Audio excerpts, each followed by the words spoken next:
बहुत टाइम से सोच रहा हूँ कि कैलाश मानसरोवर की यात्रा की जाए। तो आपके मन में भी क्या ये काफी समय से चल रहा था या एकदम से सडनली सब कुछ हो गया? नहीं, ये तो बहुत सालों से चल रहा था और मैं बहुत चाहती थी कि मैं यहाँ पे यात्रा करूँ। 15 साल पहले भी मैंने एक प्राइवेट ऑर्गेनाइजेशन में रजिस्टर किया और उन्होंने लास्ट मिनट पे कोई घर आए और उन्होंने बोला कि आप ना गवर्नमेंट के थ्रू जाइए। एंड वहाँ से जैसे होता है ना कि कोई पथ आपको प्रदर्शित कर रहा होता है, वो था जैसे कि एकदम काम बनते ही चले गए। मैं यही जानती हूँ कि जो मेरे घर आए उस दिन वो कैलाशी हैं, क्योंकि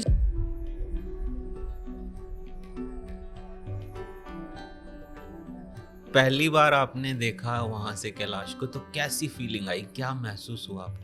तो जब हमने टारचिन से कैलाश जी को देखा तो ऐसे लगा ये तो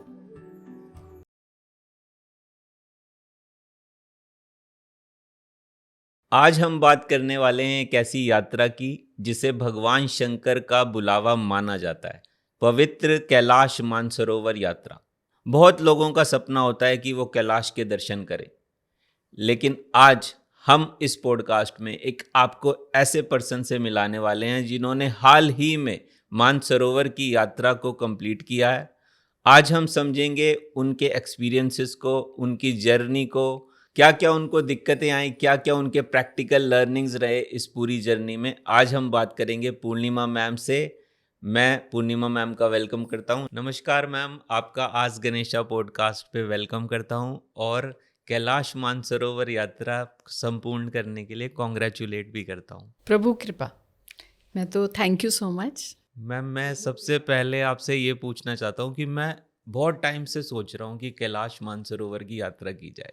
तो आपके मन में भी क्या ये काफ़ी समय से चल रहा था या एकदम से सडनली सब कुछ हो गया? नहीं, ये तो बहुत सालों से चल रहा था और मैं बहुत चाहती थी कि मैं यहाँ पे यात्रा करूँ। 15 साल पहले भी मैंने किसी ऑर्गेनाइजेशन, प्राइवेट ऑर्गेनाइजेशन में रजिस्टर किया और उन्होंने लास्ट मिनट पे पैसे लेने के, कुछ ज़्यादा अमाउंट नहीं पर एक रजिस्ट्रेशन अमाउंट लेने के बाद मना कर दिया। फिर अभी रिसेंटली एक और जगह से रजिस्ट्रेशन किया और वहाँ पे भी नहीं हुआ। एंड सडनली कोई घर आया और उन्होंने बोला कि आप ना गवर्नमेंट के थ्रू जाइए।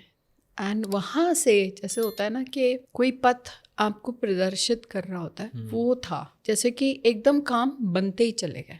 अच्छा, ये हुआ। तो ये प्रभु कृपा होती है, तभी हम जा पाते तो हैं। आप भी मानते हैं कि कैलाश मानसरोवर की यात्रा तभी हो सकती है जब शिव का बुलावा है? हाँ बिल्कुल, 100%, इसमें कोई डाउट नहीं है। क्योंकि किसके साथ आपका कौन से कर्म जुड़े हैं ये हमें पता ही नहीं। और जब एक ग्रुप बनता है, तो मैं अकेली जा रही थी अपने घर से और मैं उस ग्रुप में किसी को नहीं जानती थी। तो वो जो 50 का ग्रुप था, हर एक के साथ एक तालमेल बना के चलना, हर एक के साथ आपका रिलेशनशिप ठीक रहना चाहिए।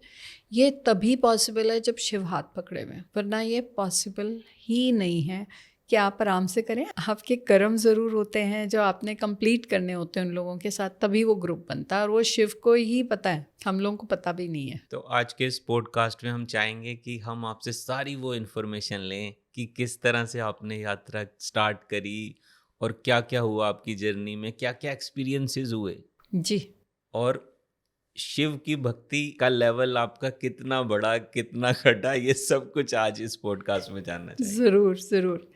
सो शिव की भक्ति का जहाँ तक सवाल है, मेरे फादर मिस्टर मेहरा वो बचपन से ही शिव उपासक थे और वो 13 साल की उम्र से ही मंडे का फास्ट रखते थे। ओह, तो शायद वो एक रीज़न है कि मैं शिव की तरफ अट्रैक्ट हुई और घर में शिव पूजा चलती थी। मम्मी भी, मैं भी, मेरी सिस्टर, हम लोग सब शिव पूजा करते थे। वो एक पार्ट है। शिव की कृपा अनुकंपा होने पे ही आप जा सकते हो। तो मैं यही जानती हूँ कि जो मेरे घर आए उस दिन वो कैलाशी हैं, क्योंकि जब आप कैलाश की यात्रा पूरी कर लेते हैं तो आपके नाम के आगे कैलाशी लग जाता है। अच्छा, वो कैलाशी हैं और उन्होंने बोला कि मैडम क्या चल रहा है। तो मैंने ऐसे ही बोला कि मैं एक प्राइवेट ऑर्गेनाइजेशन के थ्रू जा रही हूँ। तो बोले नहीं, आप ना गवर्नमेंट के थ्रू जाइए, वो बेटर रहेगा। और मेरे मन में एक दुविधा कि मैंने वहाँ पे तो पैसे रजिस्ट्रेशन के दिए हैं। बोलते मैडम पैसों की फिक्र मत करिए, अब आपने अगर जाना है ना तो छोड़ दीजिए पैसे सोचना। मैंने रजिस्टर किया 17 को, 19 मई लास्ट डेट थी, 23 या 24 को रिजल्ट आया कि मैं लिस्ट में सेकंड बैच में सिलेक्ट हुई हूँ। अरे वाह। बहुत खुशी हुई, पर फिर पता चला कि जब तक मेडिकल नहीं क्लियर करते गवर्नमेंट जाने नहीं देती। तो Delhi Heart and Lung Institute में 17 जून को टेस्ट हुए, जिसमें TMT, ECG, X rays, blood test सारे हुए। और अगर किसी का ब्लड प्रेशर हाई था, जैसे कि एक पर्टिकुलर जने का था, तो उनको बोला गया आप अवॉइड करिए, तो वो वापस चले गए। मीन्स हमें हेल्दी रहना ज़रूरी है। बहुत ज़रूरी है, बहुत ज़्यादा ज़रूरी है कि आपका हर चीज़ इन कंट्रोल रहे। उसका रीज़न भी मैं आपको अभी बताऊंगी। फिर उसके रिजल्ट्स आए, उसमें क्लियर था, पर ITBP, Indian Tibetan border police, वो दोबारा चेक करती है। उन्होंने दोबारा चेक करा, वहाँ पे उन्होंने बोला यू आर क्लियर। ये 19 तारीख की बात है। 20 तारीख की सुबह मुझे 7 बजे एयरपोर्ट पहुँचना था, 9 बजे की फ़्लाइट थी। तो एक रश्ड अप हो गया ट्रिप मेरा, क्योंकि मेरे को विश्वास ही नहीं हो रहा था कि मैं जा रही हूँ। शायद वो एक माइंड में दोबारा आ रहा था कि होगा, बाबा का बुलावा है, शिव का बुलावा है कि नहीं। पर जब एयरपोर्ट पहुँची, गए, सिक्किम पहुँचते हैं और फ्लाइट से। तो आज सारी चीज़ें हम आपसे एक एक करके जानेंगे। बिल्कुल। तो सबसे पहले तो ये बताइए कि कौन से रूट से आपने डिसाइड किया कि इस रूट से ही जाऊँ? नथुला पास। नथुला पास, ऐसा क्यों? नंबर ऑफ डेज कम थे, मैं अकेली जा रही थी घर से। अच्छा, पीछे से ओके। हस्बैंड अकेले थे, तो एक फीलिंग थी कि कितने दिन कैसे रहेंगे। बिटियाँ थी, बट फिर भी एक अलग होता है, उन्होंने अपने जॉब जाने हैं। मुझे था कि जितने कम दिन होंगे उतना अच्छा होगा और मैं उतनी जल्दी वापस आऊँगी। तो ये जो दूसरा वाला रूट है, नथुला पास के अलावा जो रूट लिपु अभी लेक। आपने बताया, तो इन दोनों में से रिस्की रूट कौन सा कहा जाता थोड़ा लिपु लेक का कहते हैं कि वहाँ पे लैंडस्लाइड ज़्यादा होती है? हैं। ओके। नथुला पास में लैंडस्लाइड्स काफ़ी कम है। तो ज़्यादातर लोग नथुला पास से ही जाते होंगे? नहीं, ऐसा कुछ नहीं है, क्योंकि जो लोग जैसे 5 कैलाश हैं हमारे, है ना, तो लोग जो आदि कैलाश और ओम पर्वत जाना चाहते हैं तो वो लोग इसी रूट से कर लेते हैं। प्लस लिपु लेक से डायरेक्ट दिखने लग जाते हैं कैलाश जी। ओके। तो कई लोग जैसे होता है कि बस दर्शन करने हैं, तो वो लिपु लेक से बहुत इजी हो जाते हैं। यहाँ पे आपको चाइना बॉर्डर जब तक एंटर नहीं करते, आप पॉसिबल नहीं है कि आप दर्शन कर पाए कैलाश जी के। तो आपने जो रूट डिसाइड किया था उससे कितने दिन की यात्रा उन्होंने बोली कि होगी? 18। अच्छा, टोटल 18 दिन में। 18 दिन लगे यात्रा में। और उनका एक और चीज़ गवर्नमेंट की है कि अगर आपको किसी टाइम इवैक्यूएशन करनी पड़ी तो वो आपके फैमिली मेम्बर्स से सिग्नेचर्स पहले ही करवा के रखते हैं। अच्छा, ओके।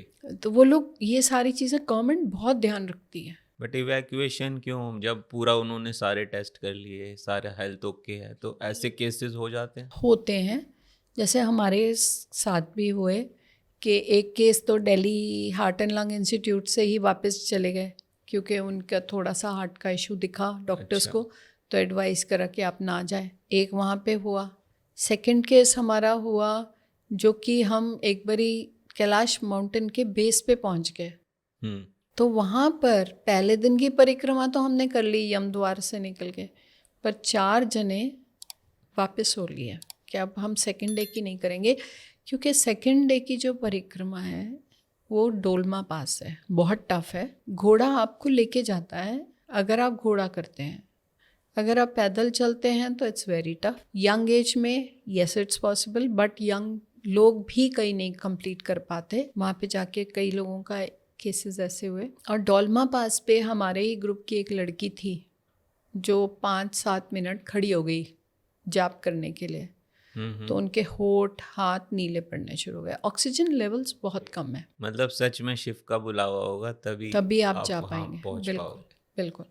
फिर जब हम नीचे उतरते हैं, जैसे घोड़ा एक पर्टिकुलर पॉइंट तक लेके जाता है, नीचे उतरते हैं, वो जो नीचे उतरना है that's a slippery road, and वो भी आप तभी उतर पाते हैं अगर आप यू आर वेरी क्लियर। तो एक स्टिक तो खरीदनी ही पड़ती है, पर अगर कोई हाथ पकड़ लेता है, जैसे पोर्टर्स ज़्यादातर हाथ पकड़ लेते हैं, तो उससे बहुत हेल्प हो जाती है, क्योंकि they are trained to walk on दो स्लिपरी सर्फेसेस। प्लस वहाँ पर एक ग्लेशियर है जो आपको क्रॉस करना पड़ता है ऑन फुट। घोड़ा नहीं चलता उस ग्लेशियर पे। तो जब आप उस फुट पे ग्लेशियर क्रॉस करते हैं तो आपको महादेव की बहुत याद आती है कि कृपा हुई आपकी जो मैं ये पार कर रही हूँ glacier. It's tough, it's very tough.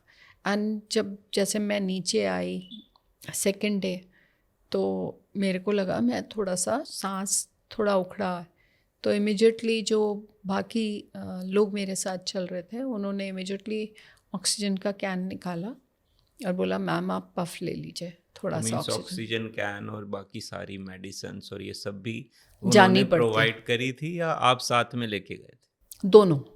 Medicine हम खुद लेके जाते, वहाँ पे एक डॉक्टर चल रहा था गवर्नमेंट की तरफ से, वो भी मेडिसिन कैरी कर रहे थे। और ऑक्सीजन कैन एक गवर्नमेंट की तरफ से मिला था, पर एक फॉर प्रिकॉशन से एक मैंने खुद खरीदा था जिससे कि कोई प्रॉब्लम ना आए। तो वो बेनिफिशियल रहता है अगर आपको थोड़ा सा भी ऑक्सीजन का लगा। ऑल्दो मेरे को इतना नहीं फील हुआ, but yes it is there. चलना पड़ता ही है आपको, 52 किलोमीटर्स में से 10-12 किलोमीटर आपको खुद चलना ही चलना है। तो उसके लिए you have to be prepared and ready, mentally ready more than physically ready कि हाँ मैं कर सकता हूँ। तो मैम मैं चाहता हूँ कि आप अपनी पूरी जर्नी को ना धीरे धीरे पार्ट में हमें समझाएं ताकि हमें समझ आए कि हमें किस तरह से प्रिपरेशन करनी है और कैसे जर्नी करनी है। तो मेरा क्वेश्चन ये है कि हमें एक किट क्या बनानी है, जाने से पहले हमारे पास क्या प्रिपरेशन होनी चाहिए, क्या क्या सामान हमें रखना चाहिए?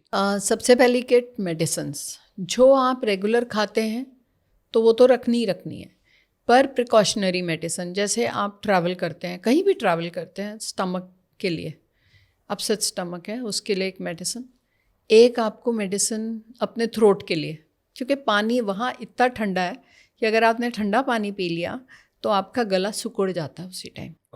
तो लोगों को प्रॉब्लम होती है, तो गर्म पानी बहुत एडवाइज, रिपीटेडली एडवाइस करते हैं। ठंड इतनी है परिक्रमा के टाइम पे कि आपका हाथ ठिर जाते हैं, और परिक्रमा वाली जगह पे फॉर्चुनेटली और अनफॉर्चुनेटली क्या मैं बोलूँ, इतनी टॉयलेट फैसिलिटीज़ अवेलेबल नहीं है। Okay, so you have to be ready to use Indian style and that too in the open air. कोई क्लोज्ड बहुत थोड़े से बने हैं तो वो इतने क्लीन रहते नहीं हैं, सो ज़्यादातर लोग ओपन ग्राउंड्स में जाते हैं। And so that you have to be ready with wipes. You must carry a torch with you, क्योंकि आप अंधेरे में, जैसे कि हमारे साथ कुछ डायबिटिक लोग थे, उनको रात को जाना पड़ रहा था टॉयलेट, तो वो किसी को साथ में उठाते थे कि साथ चलो भी, अंधेरे में कैसे जाएंगे। और टॉर्च है आपके सिर पे, जो हाथ में टॉर्च है that is not very helpful. So you must carry a torch which is here band torch, which is very useful. आप कहीं भी जाएं तो आपको दूर तक दिखता है। और सेकेंड डे जब परिक्रमा स्टार्ट हुई तो मेरा पोनी वाला आया, तो मेरे को लगा ये कैसे अंधेरे में चलेगा, तो मैंने उसको अपनी टॉर्च दी, मैंने कहा तुम अपने सिर पे लगाओ, क्योंकि घोड़ा हिला और मैंने ठीक से मजबूती से नहीं पकड़ा हुआ तो मैं गिरूंगी, और गिरूंगी तो पत्थरों पे, तो बहुत लोगों के बोन की इश्यूज आते हैं, बोन ब्रेक होने का डर रहता है। तो मैंने उसको दिया तो वो काफ़ी दूर तक वो चलाता गया, क्योंकि 5-5:30 निकल जाते हैं, क्योंकि वो ये कहते हैं कि 12 बजे तक आपको you should have cross the Dolma pass and come down, क्योंकि उसके बाद वेदर्स चेंज बहुत होता है वहाँ पे। तो 5:30 बजे आप कमरे से बाहर होते हैं, मैक्सिमम 6, तो एक एक करके 2-2 करके निकलते हैं वहाँ पर। तो टॉर्च, आपके पास अपने मेडिसिन्स और oxygen cans, plus 1 change of cloth. मतलब आप चाहे कुछ भी रखिए, चाहे आप कितनी भी लेयर्स पहन लो, 3 लेयर्स मिनिमम पैरों में, 5 layers minimum on top, because वहाँ पे इतनी ठंडी हवा चलती है कि आपकी वो होती है। मेरे साथ क्या हुआ कि मैंने टोपी पहनी हुई थी, लेयर्स पूरी पहनी हुई थी, नोज़ पूरी तरह से कवर्ड नहीं थी, चश्मा पोलरॉइड लेके गई थी, क्योंकि जो सन की रेस हैं वो यूवी रेस बहुत आइज़ को हिट करती हैं। एंड उससे एक हमारे ग्रुप के लड़के को थोड़ी सी आई की प्रॉब्लम आई, तो 2 दिन उसकी आई बिल्कुल डॉक्टर ने बंद रखी, उस पर कपड़ा लगा दिया था, बैंडेज कर दिया था। तो आइज़ के लिए भी कर लिया, नोज़ के लिए कुछ सोचा ही नहीं कि कोई ज़रूरत पड़ेगी, SPF भी लगा लिया फेस पे कि स्किन ना बर्न हो।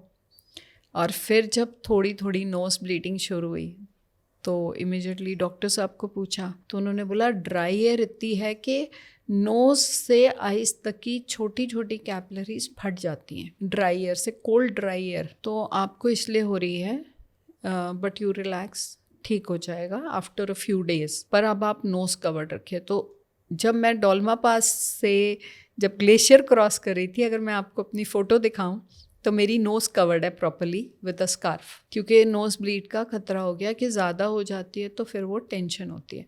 तो दीज आर स्मॉल थिंग्स जो प्रिकॉशंस आपको लेनी ही लेनी है।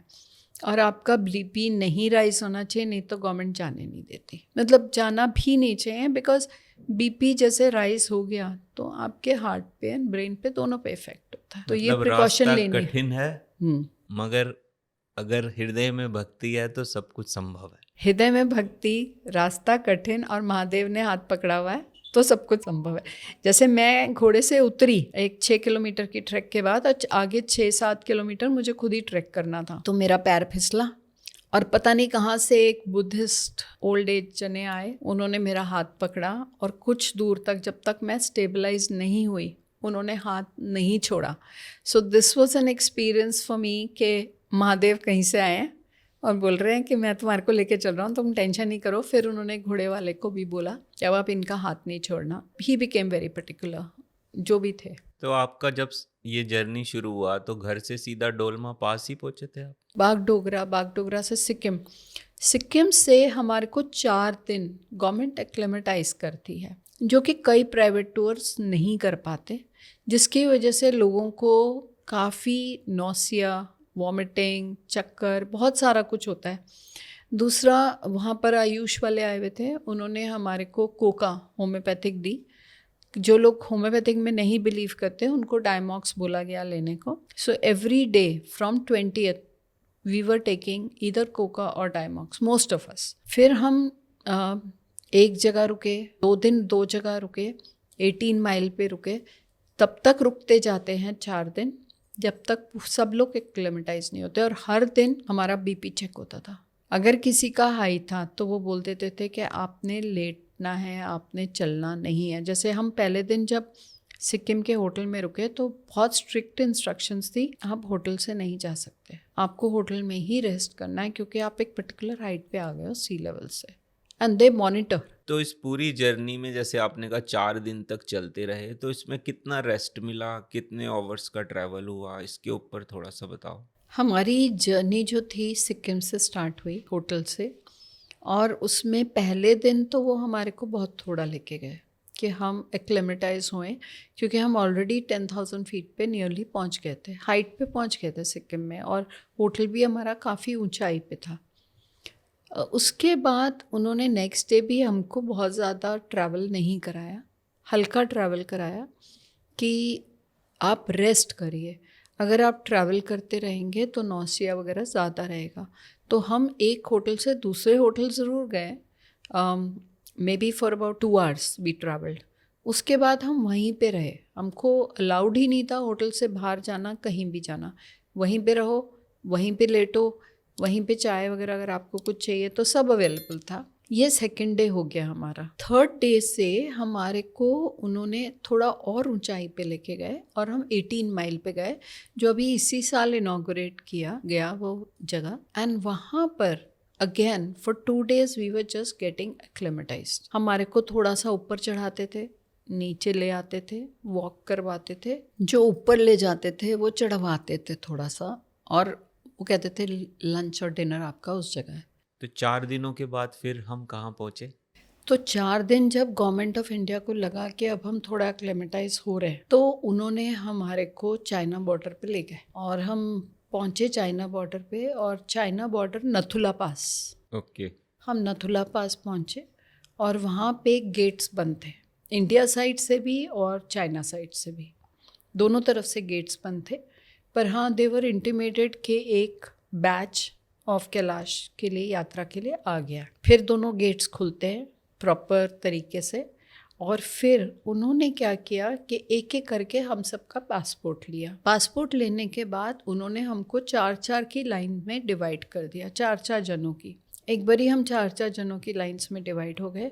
हमने वो नो मैन्स लैंड क्रॉस किया। चाइना में एंटर किया आपने, तो इसका मतलब पासपोर्ट पे वीज़ा भी लगा होगा। हाँ बिल्कुल लगा। तो उसमें कितना टाइम लगा था आपको वीज़ा तो लगवाने में? सबसे नहीं, वीज़ा पहले ही लग जाता है, गवर्नमेंट ऑफ इंडिया वो चीज़ पहले कर लेती है। ओके, यानी प्लानिंग थोड़ा टाइम पहले से शुरू करनी पड़ती है। बिल्कुल। वीज़ा में कितना टाइम लगा था आपको? वीज़ा हमारे कितनी को देर में? आई थिंक हमने दिया पासपोर्ट और उन्होंने हमारे को जब मेडिकल के बाद वापस करा तो उस पर वीज़ा था।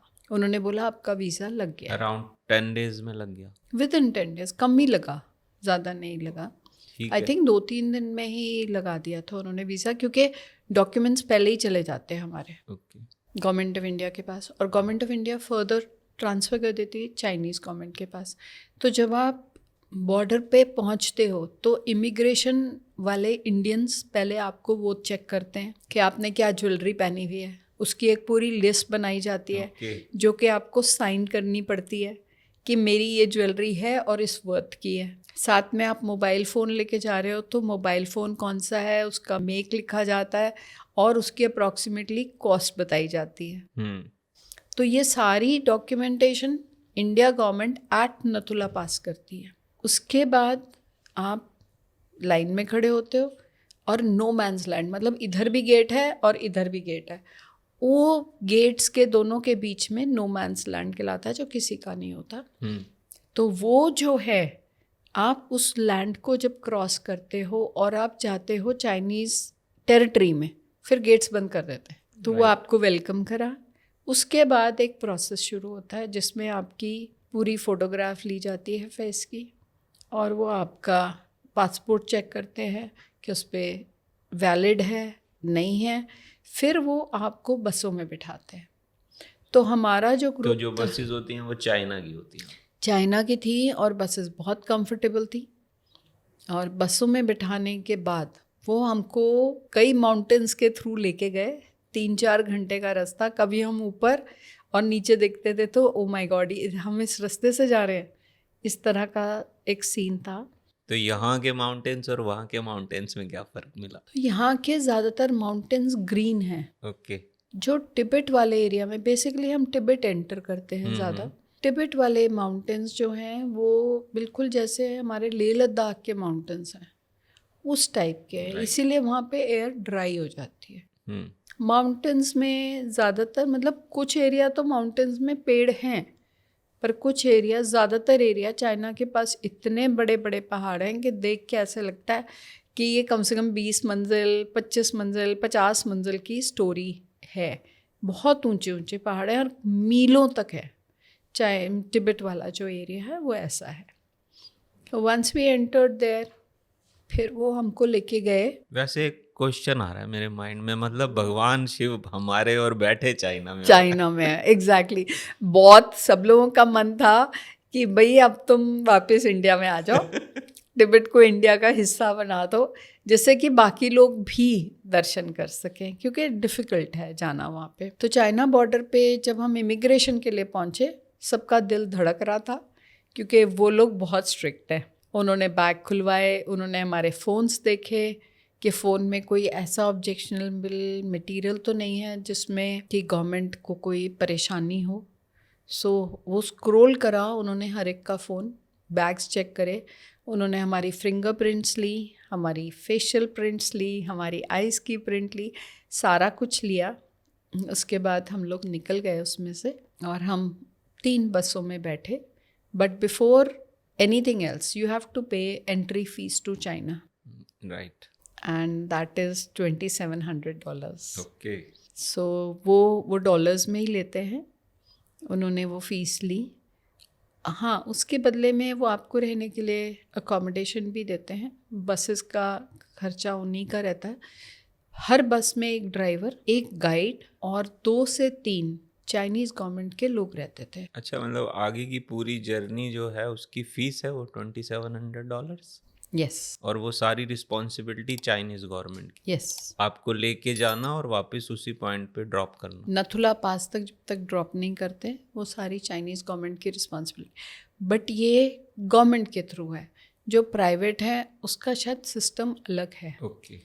तो गवर्नमेंट के थ्रू जब हम जा रहे थे, चाहे हम सिक्किम में जा रहे थे, हमारे आगे एक एम्बुलेंस और एक पुलिस व्हीकल चलती थी, एस्कॉर्ट। और यही चीज़ चाइना में था कि उनके आगे कम से कम 1 से 2 जीप चलती थी जिसमें चाइनीज़ ऑफिशियल्स बैठे होते थे। तो एक सिक्योरिटी बहुत रहती है गोइंग थ्रू गवर्नमेंट। और ये हमारा ट्रिप वहाँ से जो शुरू हुआ नथुला से, एक दिन 250 किलोमीटर, एक दिन 250 किलोमीटर, 2 दिन नियरली 500 किलोमीटर्स। तो ये जो 4 दिन थे, हम रात को रुकते थे और थके होते थे, बहुत अच्छी नींद आती थी, बेड्स बड़े कंफर्टेबल थे। एंड चाइनीज़ की टेक्नोलॉजीज़ भी आपको पता है बहुत अच्छी हैं। बटन दबाओ तो कर्टन ऑन, बटन बंद करो तो लाइट्स बंद, ये सारी चीज़ें थी उनकी। Till we reach Darchen. Okay. Darchen was the first town which was close to mount Kailash. और जब हम दार्जिन से बाहर निकले तो हमें सामने कैलाश जी दिखे। तो it was a mesmerising experience कि हम सड़क पे चल रहे हैं, दोनों तरफ शॉप्स हैं और सामने कैलाश जी हैं। ये बहुत एक अलग सा ही एक्सपीरियंस था जो कई लोगों ने एक्सपीरियंस किया जो होटल से निकले, क्योंकि बीच में 2 होटल्स ऐसे भी आए थे चाइना में जब हम दार्जिन नहीं पहुंचे थे, जहाँ पे they did not allow us to move out of the hotel. अच्छा, They are वहाँ very भी strict. उन्होंने कहा कि आप बाहर कहीं नहीं जा सकते। क्योंकि उन्होंने बोला हमारी सेंसिटिव है एरियाज, तो आप बाहर नहीं जा सकते यहाँ से। वो एक था प्रॉब्लम क्या था, ठीक है हम भी थके हुए थे तो अच्छा किया रेस्ट करा होटल में। दार्जिन में जाके तो मतलब हमने स्टिक्स ली क्योंकि चलने के लिए स्टिक चाहिए थी। अब हमारी एक्चुअल परिक्रमा शुरू होनी थी अगले दिन से। अच्छा। तो उसके लिए ऑक्सीजन सिलेंडर्स खरीदे, स्टिक्स खरीदी, और फोल्डेबल स्टिक्स हैं जो कि आराम से छोटी सी बन जाती हैं पर मज़बूत काफ़ी थी, और हम सब ने स्टिक्स ली। कुछ 1-2 जने थे यंग जिनको लगा कि नहीं हमको ज़रूरत नहीं पड़ेगी, बट ज़्यादातर हम सब ने ली स्टिक्स। तो वहाँ से आपको कैलाश नज़र आ रहा था हम्म। और आपको ये था कि अब हमें चल के जाना है। हाँ, तो ऐसा नहीं आया मन में कि भाई ये तो बहुत दूर है और कैसे होगा? वो इतना पास लगता है वहाँ से, वो लगता ही नहीं दूर है। अच्छा। वो तो जब आप एक्चुअली उसके पास जाने लगते हो तो पता चलता है कितना दूर है कैलाश जी। अच्छा। पहले तो ऐसे लगता है अरे ये तो सामने आ गए हम।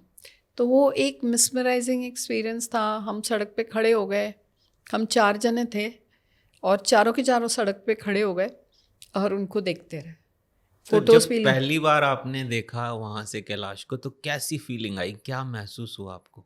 तो जब हमने दार्जिन से कैलाश जी को देखा तो ऐसे लगा ये तो अब हमारे सामने आ गए, अब हमारे को इनकी यहीं पे पूजा करनी चाहिए।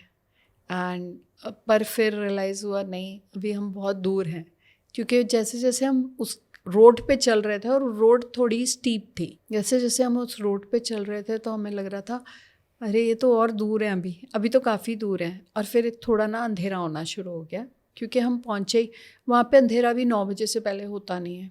तो अंधेरे में भी चलते रहते हैं वहाँ, या फिर वो कहते हैं लोग नहीं? तो चलते हैं, अच्छा। लोग बहुत जैसे चलते हैं, वैष्णो देवी में यात्रा होती है वैसे ही वहाँ भी? पर कैलाश में लाइट्स नहीं है। आप अगर जा रहे हैं अंधेरे में तो आप अपनी रिस्क पे जा रहे हैं, कोई लाइट्स नहीं है, कोई Okay. सुविधाएं नहीं है, जन सुविधाएं नहीं है वहाँ पे कुछ भी। हम्म। तो उसके लिए आप अकेले खुद ही एक रिस्क लेके जाते हो। पहली बार कैलाश आपको दार्जिन पर ही दिखाई दिया या उससे पहले भी विजिबल था? नहीं, जब हम दार्जिन पहुँचने वाले थे वहाँ से करीब आधा घंटा पहले, सबसे पहले हमें बहुत सारी माउंटेन रेंजेस दिखी जिन पे बर्फ़ थी। तो पर कैलाश जी अलग ही दिखते हैं। और हमें बस से जैसे ही कैलाश जी के दर्शन शुरू हुए तो गाइड ने बोल दिया आप देखो राइट हैंड साइड पे कैलाश माउंटेन है, और नीचे मानसरोवर जी भी दिखते हैं, रक्षस्थल भी दिखते हैं, पर रक्षस्थल बहुत छोटा आता है एरिया, मानसरोवर जी का थोड़ा ज़्यादा लंबा एरिया था। बट बेसिकली सबकी नज़रें उस टाइम कैलाश पे थी। कुछ लोग रो पड़े खुशी के मारे कि फाइनली हम पहुंच गए उस जगह जहाँ पे हमको कैलाश विजिबल है। जब कैलाश जी के दर्शन हुए साथ में नंदी पर्वत के भी दर्शन हुए, तो वो एक अलग ही फीलिंग थी। और वो हम देखते ही चले गए, मतलब बस चलती गई, कितने किलोमीटर चली हमें कोई नहीं पता, किसी को नहीं पता, क्योंकि हम सब उधर कैलाश की तरफ ही देख रहे थे और कहीं ध्यान जा ही नहीं रहा था। तो रास्ता बिल्कुल सीधा था या ऐसे माउंटेन्स में जैसे बिल्कुल सीधा रास्ता। अच्छा, ओके। दार्जिन तक जो रास्ता है वेरी क्लियर, बहुत सीधा रास्ता है, आराम से आप बैठे हुए हैं, बसेस बड़ी कंफर्टेबल हैं चाइनीज़। मतलब हम 11-11 घंटे भी चले तो हमारे को ये फीलिंग नहीं हुई कि हम बहुत थक गए। उनकी बसेस कंफर्टेबल थी डेफिनेटली।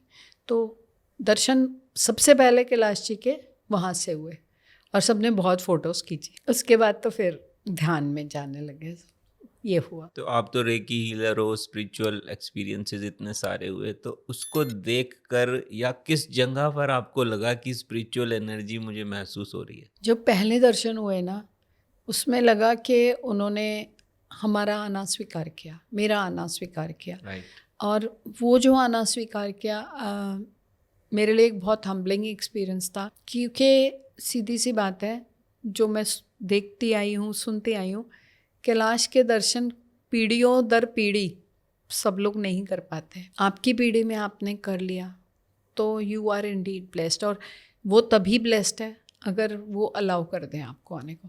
तो रेकी यस हेल्प्स कि अपने मन को शांत करना कि मेरा नहीं हो रहे दर्शन, मैं कर लूँगी, करूँगी, हैव अ पॉजिटिव एनर्जी। पर अल्टीमेटली इट इज़ शिव कृपा, नथिंग एल्स। पार्वती कृपा, गणेश जी की कृपा, कार्तिकेय जी की कृपा और नाग जी की कृपा, जो हम उनके उस घर में जाके उनके दर्शन कर सकें।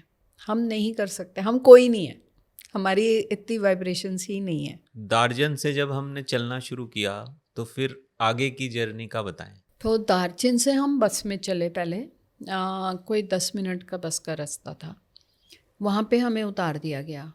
उससे एक रात पहले ही चाइनीज़ गवर्नमेंट ने ब्रीफिंग ली थी। चाइनीज़ के जो गाइड्स थे उनको एलो कहते हैं, और हमारे जो गवर्नमेंट के थे ऑफिशियल्स उनको भी लाइजन ऑफिसर्स कहते हैं। तो 2 लाइजन ऑफिसर्स, 1 डॉक्टर और 4 हमारे साथ कुक चल रहे थे। तो हम सबकी ब्रीफिंग, जितने जने थे हमारे, वी वर अबाउट 50 पीपल, हम सब दार्जिन से जब चले उससे पहले ही एक रात पहले हमको पूछ लिया गया था कि क्या हम पोर्टर करेंगे। तो अब कई बच्चों ने बोला कि हम नहीं करेंगे। मैंने बोला मुझे तो चाहिए, मैं नहीं चल पाऊंगी इतना, मुझे पता था।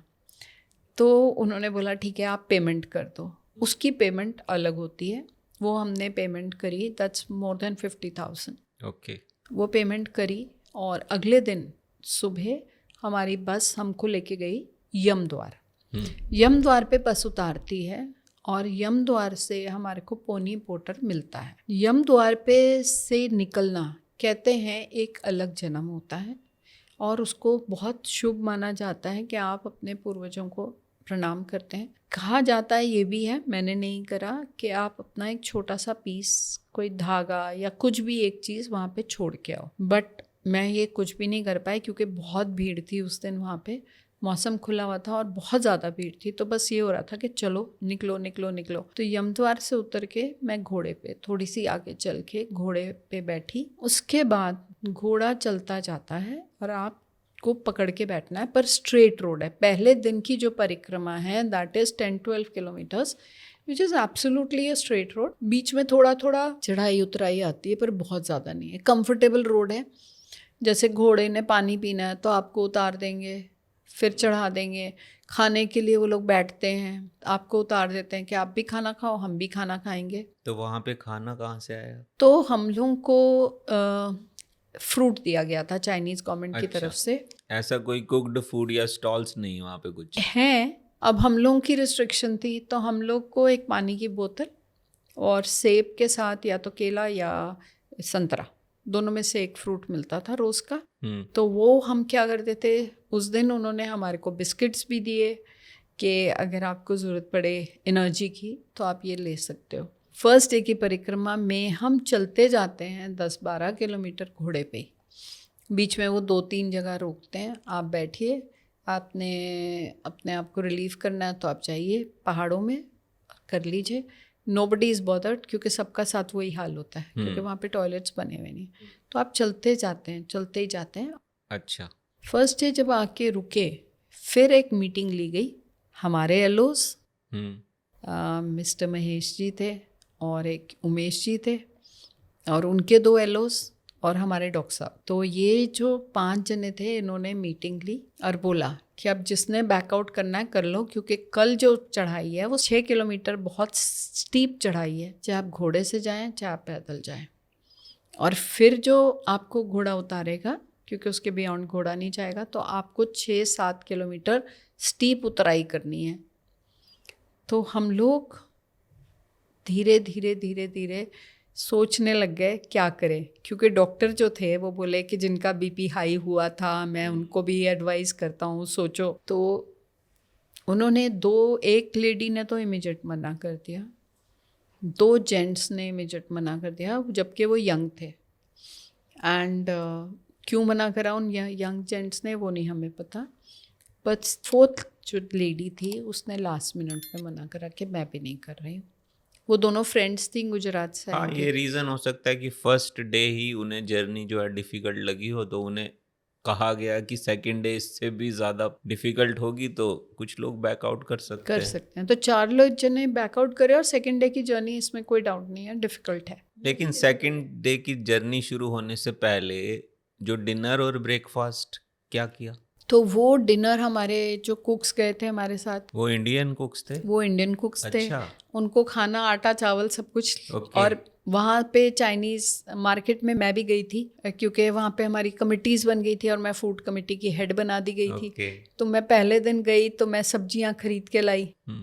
फिर जब सब्जियाँ खरीद के लाया, और सफोला गोल्ड का हमारे को एक 5 लीटर का डब्बा मिला, जिससे कि हमारा काम चला। बटर वगैरह तो ठीक है, तो अमूल का। आपने उन कुक्स की हेल्प से वेजिटेरियन फूड सबके लिए बनवाया? सबके लिए। वो लोग बहुत प्रोफिशिएंट है, मैं कौन होती हूँ, मैं तो खाली उनको बोलती थी ये बना दो, कहते मैडम आप बैठ जाओ। वो मुझे कहते थे ताई जी आप बैठ जाओ, आप बिल्कुल मत फिक्र करो, हम बना के रखेंगे। बहुत अच्छा बनाया। फिर एक जने ने टेक ओवर करा, मिस्टर संजय थे बिहार के, वो उनको बहुत शौक था कुकिंग का, तो उन्होंने टेक ओवर भी कर लिया। तो सेकंड डे फिर जब कितने बजे स्टार्ट किया? हम 5:30 सुबह 5:30 सुबह 5:30 स्टार्ट हो गए। मैंने अपने घोड़े वाले को टॉर्च दी, क्योंकि बिल्कुल अंधेरा था। ओके।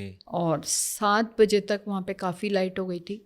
पर तब तक हम काफ़ी डिस्टेंस कवर कर चुके थे, और बहुत बड़े बड़े बोल्डर्स हैं, पहाड़ बहुत सुंदर हैं, मतलब देख के मन करता है। और वहाँ पे तिब्बतियन लोगों के जो झंडे हम लोग यहाँ पे भी देखते हैं, ये वाले झंडे बहुत सारे हैं। और वहाँ से आपको कैलाश दिख रहे थे? कैलाश दिखते हैं वहाँ से, बहुत अच्छे दर्शन तो होते हैं। कितने घंटे का सफ़र रहा फिर? हमारा रहा सुबह 5:30 चले, हम शाम को 4-5 बजे पहुँचे। सुबह से शाम तक घोड़े के ऊपर? हाँ, घोड़े नहीं, घोड़ा एक 6 किलोमीटर के बाद छोड़ देता है। अच्छा। उसके बाद आपको ट्रैक करना है, ट्रैक भी करना है और ग्लेशियर क्रॉस करना है। और वो ग्लेशियर वाला जो है वो थोड़ा सा डिफ़िकल्ट लगता है, डर भी लगता है, पर शिव की कृपा थी तो मैं चलती चली गई। और कई लोग ग्लेशियर पे गिरे, जैसे मैंने स्लिप करा, ऐसे कई लोग कई जगह स्लिप हुए, चोटें लगी हैं, पर भगवान की दया से किसी की भी हड्डी नहीं टूटी। तो वो शिव कृपा हमारे साथ चलती जा रही थी। तो शाम को जब आप पहुँचे ग्लेशियर पे, फिर स्टे हुआ? दोपहर को ग्लेशियर पहुंची, और ग्लेशियर क्रॉस करने के बाद भी कम से कम 3-4 किलोमीटर चलना पड़ता है। तो ग्लेशियर तो शुरू होता है, वो सेकंड स्टॉप होता है, वहाँ पे फिर हॉर्स पे आप चढ़ते हो, और फिर वो हमारे को नेक्स्ट स्टॉप पे लेके जाते हैं, जहाँ पे रात का स्टे होता है। Same day. तो हम वहाँ पे जब तक पहुँचते थे 6-7 बज जाते थे। ये काफ़ी हेक्टिक रहा, सुबह 5:30 से लेकर रात तक आपको जर्नी करनी है। जर्नी करनी है, आप बीच में बैठ जाओ, घोड़ा वो रोक देते हैं, बिठा देते हैं आपको। तो कई लोग 6-7 बजे पहुँचे। मेरा घोड़े वाला थोड़ा सा तेज़ चला लेता था, दौड़ाता था घोड़े को, तो मैं उसको 1-2 बारी बोली भी, थोड़ा सा मुझे डर लग रहा, पर बीच बीच में मान भी जाता था। तो मैं शायद वहाँ पे 4 और 5 के बीच में पहुँच गई थी सेकेंड स्टॉप पे।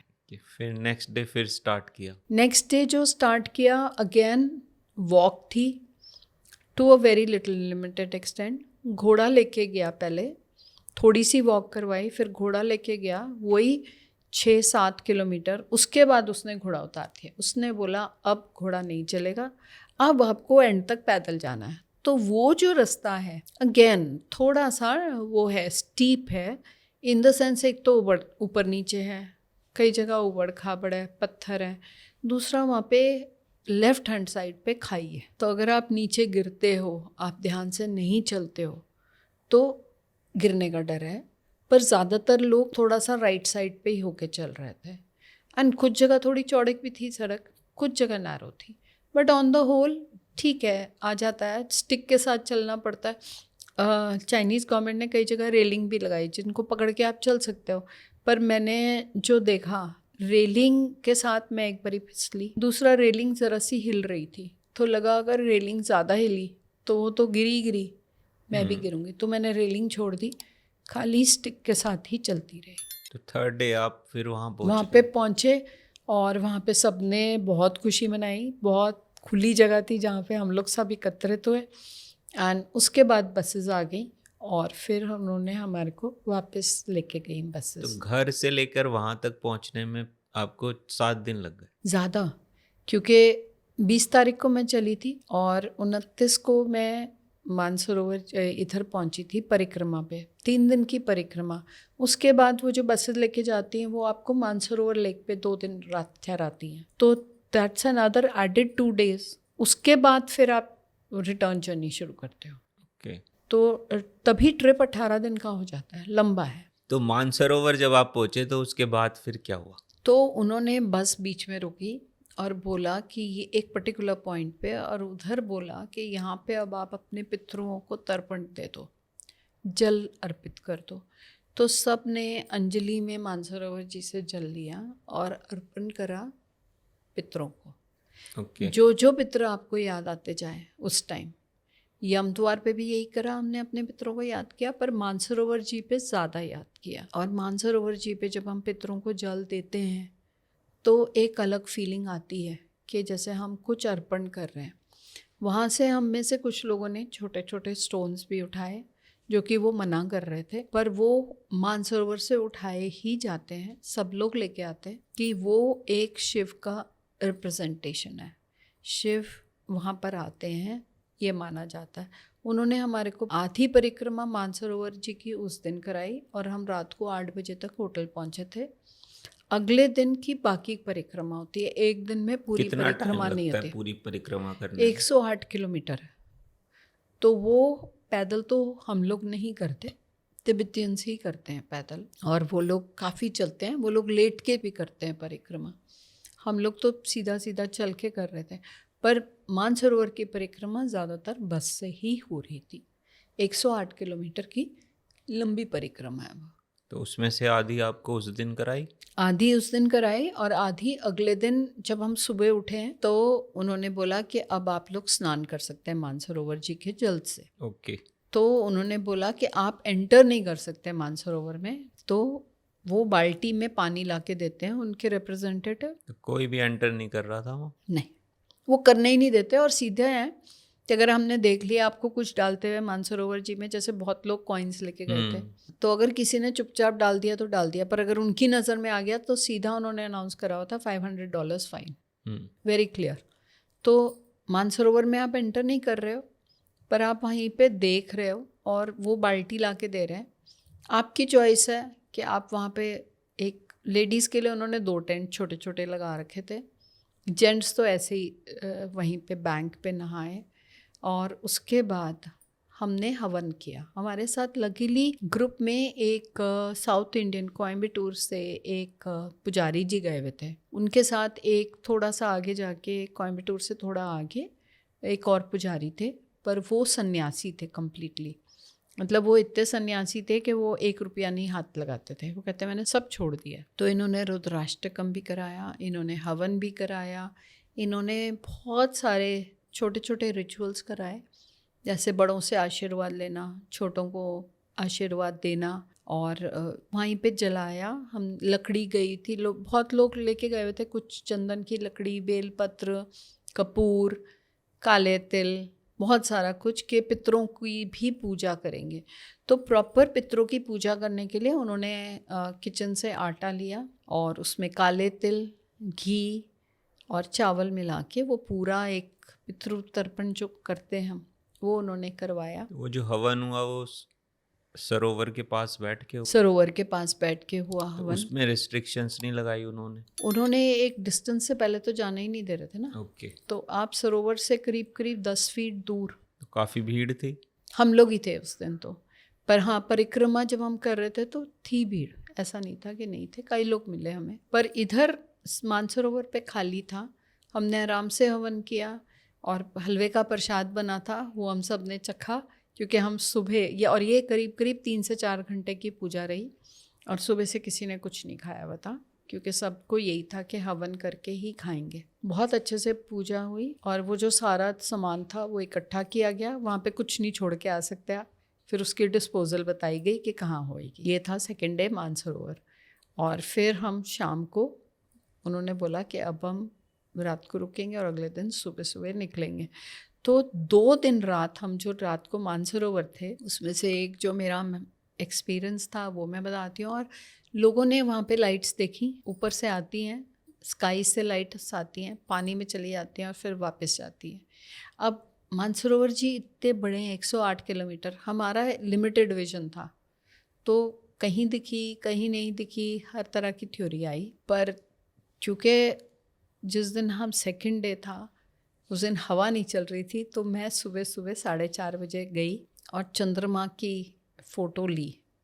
और वो जो फ़ोटो है वो मेरे लिए एक बहुत यूनिक फ़ोटो है। मुझे लगता है कि उसमें शिव जी ने दर्शन दिए, क्योंकि जब मैं उस फ़ोटो को देखती हूँ तो मुझे शिवलिंग भी दिखते हैं, उसमें एक पूरे चंद्रमा, एक आधे चंद्रमा, पीछे से सर्प देवता भी दिखते हैं।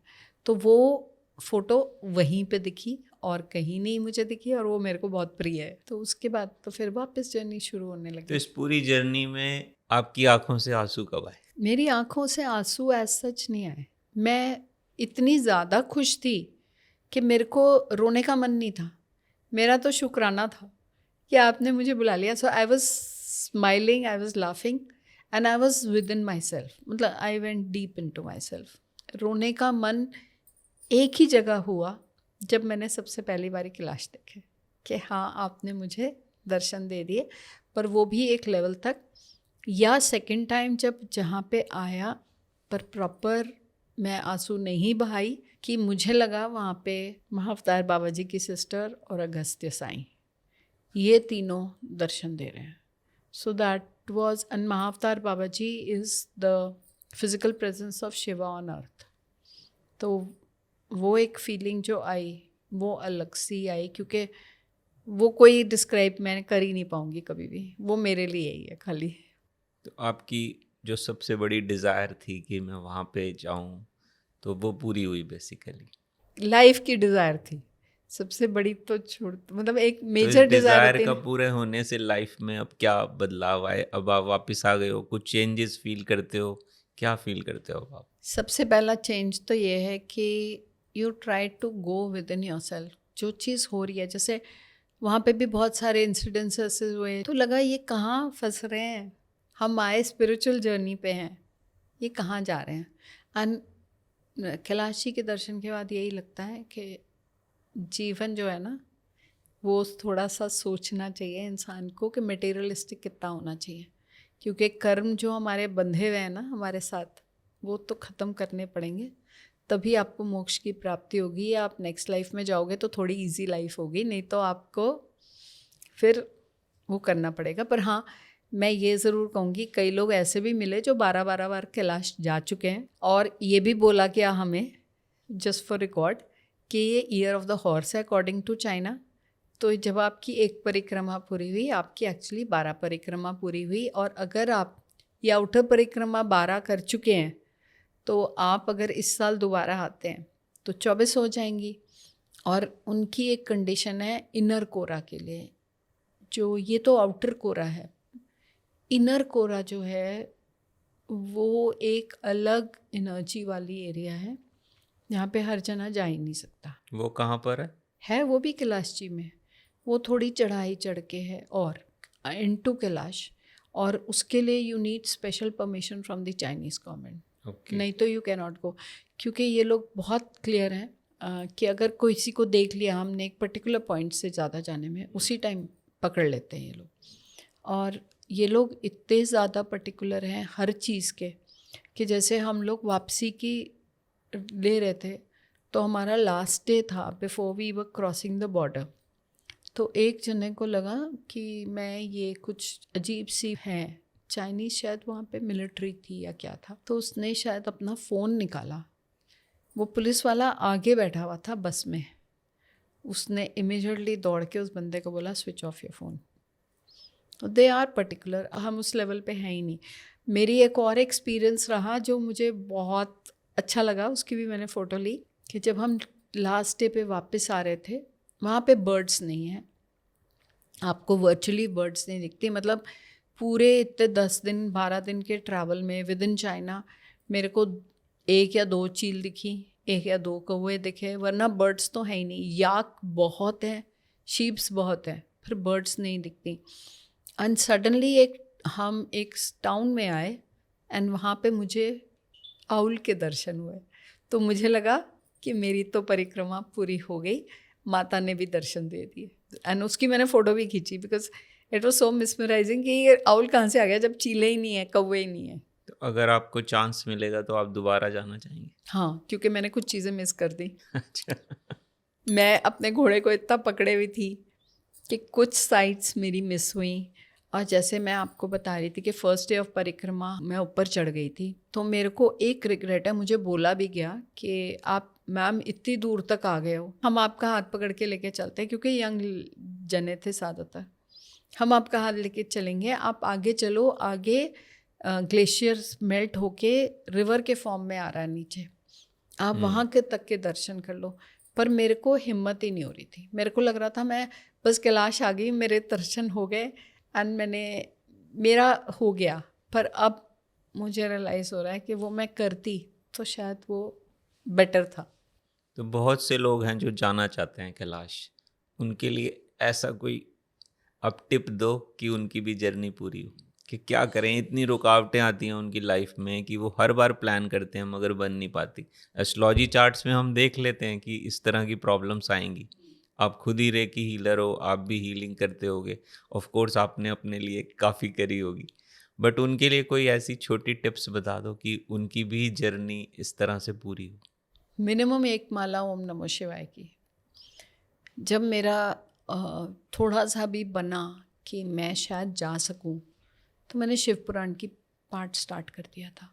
ख़त्म नहीं करा मैंने, पर मैंने स्टार्ट करा था और रोज़ का एक सोच लिया था इतना पोर्शन पढ़ना है। पर फिर सडनली जब हो गया कि तुम्हारा तो आ गया, वो बंद करके मैंने अंदर रख दी। तो वो एक है कि शिव पुराण। एंड देखिए, मैं सीधी सी बात बोल रही हूँ, बचपन से कर रही हूँ शिव जाप। जब तक हमारे वाइब्रेशंस हाई नहीं होंगी ना, मैं पॉजिटिव, मतलब मैं एक स्टेज पे जब आया वो कि आपका नाम आ गया लॉटरी में, तो मेरे को 1 मिनट को लगा कि इतना पैसा मैं खर्च करूँ नहीं करूँ। तो मेरी डॉटर ने बोला अब आपकी लाइब्रेरी में अभी भी आप सोच रहे हो। एंड देन रात को मैं जब मेडिटेशन करने बैठी और सुबह मेडिटेशन करने बैठी, एक ही मैसेज आया था, इट्स नाउ और नेवर। तो अगर आप अब नहीं जाओगे, आप नहीं जा पाओगे। That was the time I sat down and decided कि whatever the expenditure I have to go. And बाबा ने बुला लिया, बस मेरे लिए सबसे अच्छी बात ये थी। आपसे इस जर्नी का सुन के बहुत अच्छा लगा मैम। मैं उम्मीद करता हूँ कि हमारे जितने भी लिसनर्स हैं जो इस समय सुन रहे हैं, वो कहीं ना कहीं से मोटिवेट हुए होंगे, और उनका भी अगर ड्रीम होगा तो उनको भी हम आशा करते हैं भगवान बाबा शंकर के दर्शन हो, और हमारी ब्लेसिंग्स आप सबके साथ है। Thank you ma'am, thank Om you so नमः मच। शिवाय। हर थैंक हर यू। महादेव। हर हर महादेव।